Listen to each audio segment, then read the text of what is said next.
मेरे परिवार के सदस्यों, हमारे YouTube चैनल धर्म सत्संग में आपका स्वागत है। आपके लिए लेके आए हैं गहरी जानकारी और आज हमारे साथ जुड़े हैं पीठाधीश्वर श्री मोहित महाराज। ये तंत्र के बारे में, तंत्र क्या होता है, ये सब जानकारी देने के लिए हमारे साथ जुड़े हैं महाराज श्री। तो बताइए गुरुदेव, आप कैसे हैं? बस दया है बाबा भैरवनाथ की, कृपा रखते हैं प्रभु। वो करता करे ना कर सके, भैरवनाथ करे सो होई। तीन लोक नौखंड में भैरवनाथ से बड़ा ना कोई। भैरव बाबा की अनंत कृपा है, प्रभु सदा साथ रखते हैं, अपने सब भक्तों पे दया रखते हैं। तो हम ऑब्वियसली उनके भक्त हैं, तो कृपा रहेगी। तो सही बात। तो आज हमारे पॉडकास्ट का पहला दिन है, तो आपको कैसा लग रहा है? बस अच्छा है, महसूस हो रहा है। आज मुझे भी ऐसा लग रहा है कि आगे से आगे हमारे ज्ञान और जानकारी का विस्तार हो, लोगों को वास्तविक जानकारी प्राप्त हो। जितना हो सके हम अपनी परम परमात्मा बाबा भैरवनाथ की कृपा से जितना हो सके सटीक से सटीक जानकारी देने का प्रयास करेंगे और इतना प्रयास रखेंगे कि आप सब उससे संतुष्ट हो और आप सब उस जानकारी को समझे और अपने जीवन में उतारे। आपको पता ही है कि आज का हमारा विषय क्या है, तो मैं आपसे पहला सवाल ये करता हूँ, तंत्र है क्या? तंत्र एक प्राचीन अमोघ विद्या है सनातन धर्म की, जो तंत्र का अर्थ समझने की आवश्यकता है। तंत्र कहते किसे हैं? इस संसार में जो कुछ भी है वो सब तंत्र ही तो है। हर चीज एक तंत्र से चल रही। हमारे शरीर है, मानव शरीर, वो भी एक प्रकार का तंत्र ही है। हम खाना खा रहे हैं, वो नली से नीचे उतर रहा है, नीचे जाके आमाशय में जाता है, पाचन होता है, पाचन तंत्रिका से छोटी आंत से शुद्ध होकर बड़ी आंत में जमन इत्यादि कर देते हुए वापस विसर्जित होता है। एक प्रकार की तंत्र प्रणाली तो है। तंत्र किसी भी चीज को सक्रिय चलाने के लिए एक जुड़ी हुई कड़ी, अर्थात एक जुड़ा हुआ माध्यम, उसे तंत्र कहते हैं। जो परमात्मा से जुड़ने का सटीक और एक उस पवित्र ऊर्जा से जो ब्रह्मांड की अनेक इकाइयों में एकत्रित है, जो सर्वथा विद्यमान है, अनंत ब्रह्मांड में विद्यमान है, उस परम पिता परमात्मा से जुड़ने का एक स्रोत ही, एक साधन ही तंत्र है, तंत्र विद्या। अब कई लोगों का यह भ्रम रहता है कि तंत्र, जादू टोना इत्यादि, ये सब तंत्र नहीं होता। अमोघ शिव तंत्र तो कुछ और है। तांत्रिक विद्या और तंत्र विद्या में बहुत अंतर है। तंत्र तो उस परमात्मा ऊर्जा से जुड़ने का माध्यम है और इस क्रिया से हम परमात्मा की उस ऊर्जा से जुड़ जाते हैं बहुत ही शीघ्र तरीके से। क्योंकि इसमें ऐसी विद्या है, ऐसी साधनाएं हैं जिससे हमारा सीधा कनेक्शन उस ऊर्जा से होता है। तो गुरुदेव, जैसे कि भी आपने कहा, अमोघ तंत्र और तांत्रिक विद्या में अंतर होता है। तो अब आप हमें ये बताओ, अमोघ तंत्र में और इंद्रजाल में क्या अंतर है? अच्छा प्रश्न है। पर अमोघ तंत्र और इंद्रजाल, जब हम इंद्रजाल पढ़ते हैं तो उसी में एक कथा आती है। और पहले मैं अमोघ तंत्र के बारे में आपको बता देता हूँ। अमोघ तंत्र क्या है? अमोघ तंत्र भगवान शिव द्वारा रचित एक तंत्र विद्या है, जिसे वास्तविक तंत्र बोला जाता है। और हम लोग आज के संसार में क्या हो रहा है, हम लोग क्या इंद्रजाल को ही तंत्र विद्या समझते हैं। है ये तंत्र का ही हिस्सा, इससे अलग नहीं है। तंत्र के अंतर्गत ही आता है। पर तो अमोघ तंत्र, वास्तविक तंत्र और तांत्रिक विद्या, इंद्रजाल में अत्यधिक फर्क है। उस फर्क को समझने की बात है। तो मैं आपको इंद्रजाल में जो कथा आती है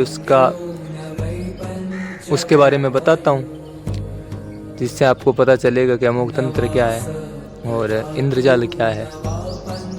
जैसा कि मैंने बताया कि इंद्रजाल में एक कथा आती है। जब देवराज इंद्र अपने स्वर्ग में सभा में बैठे थे, सामने अप्सराएं नृत्य कर रही थी, सब अच्छा माहौल चल रहा था।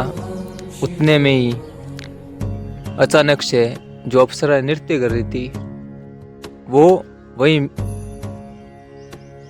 बेहोश होकर गिर जाती है। जब और इतना होते ही पूरी सभा में हाहाकार मच जाता है और देखते हैं जाके इंद्र और वहाँ के उनके गुरु बृहस्पति जब देखते हैं तो अप्सरा मृत घोषित होती है। तो इंद्र सोचता है कि ऐसा कैसे हो सकता है, मेरे ही भवन में, मेरे ही स्वर्ग में, मेरे ही सामने, मेरे दरबार की नृत्य का अप्सरा कोई बिना किसी शस्त्र अस्त्र के कौन कैसे मार सकता है। जब ये प्रश्न जो अपने गुरु बृहस्पति जी से करते हैं तो बृहस्पति जी उन्हें बताते हैं कि इस पर मारण प्रयोग हुआ है, मतलब मूठ प्रयोग हुआ है। तो इंद्र ने पूछा ये कौन सा प्रयोग है, ये कैसी विद्या है कि कोई भी बिना अस्त्र शस्त्र के यहाँ स्वर्ग में मेरी अप्सरा को मार दे, मुझे भी ये विद्या सीखनी है। तो बृहस्पति जी ने बोला ये रावण द्वारा प्रयोग किया गया है। तो रावण के पास ऐसी कौन सी विद्या है, इंद्र ने पूछा, इससे वो ये कहते हैं। तो बृहस्पति जी बता दिए अमोघ तंत्र है, अमोघ शिव तंत्र। इसमें उच्चाटन, स्तंभन, मारण और 6 प्रकार की क्रियाएं होती है जिससे बहुत से कार्य किए जा सकते हैं कोसों दूर तक। चाहे साधक करने वाला कहीं बैठा हो, वो अपने से सहस्त्रों मील दूर बैठे हुए, सहस्त्रों योजन दूर बैठे हुए शत्रु को भी वो मार सकता है। तो इंद्र के मन में उत्साह हुआ कि मुझे भी ये विद्या सीखनी है, अगर मैं ये विद्या सीख लूँ तो बृहस्पति जी ने कहा ये विद्या तो तुम्हें मात्र संसार में एक ही सिखा सकते हैं, वो है भगवान शिव। भगवान शिव की तपस्या करो। तो इंद्र ने तत्काल ही भगवान शिव की तपस्या आरंभ कर दी। तो इंद्र तपस्या करते 10,000 वर्ष तक उन्होंने तपस्या की, भगवान शिव प्रकट नहीं हुए। तो परेशान होकर इंद्र वापस बृहस्पति जी के पास गया अपने गुरु के, मैं बोला मैंने 10,000 वर्ष तक तपस्या की, फिर भी भगवान ने दर्शन नहीं दिए, क्या हुआ, कोई त्रुटि रहती बताओ। तो बृहस्पति जी ने बताया जो भी तंत्र को सीखना चाहता है उसने अपने पंच विकार 6 विकार से मुक्त होना पड़ता है। और तुम्हारे अंदर लालसा है, जो लोभ है, उस कारण तुम्हें इस विद्या के भी उत्तरदायित्व ने, जब अपने सभी 6 विकारों से तुम मुक्त हो जाओगे तभी तुम्हें ये विद्या प्राप्त होगी। तो इंद्र क्या करता है, अपने सभी इंद्रियों पर नियंत्रण करके फिर पुनः तपस्या आरंभ करता है। तब भगवान शिव प्रकट होते हैं। तब जब प्रकट होकर भगवान शिव उन्हें वरदान मांगने को बोलते हैं, तब इंद्र क्या करते हैं कि जब अमोघ तंत्र की विद्या मांगने के बजाय वो बोलते थे मुझे तंत्र विद्या सीखनी है, और तंत्र तो संसार में सब कुछ होता है। तो भगवान शिव उन्हें तथास्तु बोल के वरदान देके चले जाते हैं। अमोघ शिव तंत्र उन्हें प्राप्त नहीं होता, जिससे उन्होंने एक इंद्रजाल की रचना की जो आज के समय में तांत्रिक विद्या के नाम से प्रख्यात है। तो यही है, अमोघ शिव तंत्र अलग है। वो तंत्र है परमात्मा ऊर्जा से जुड़ने का साधन।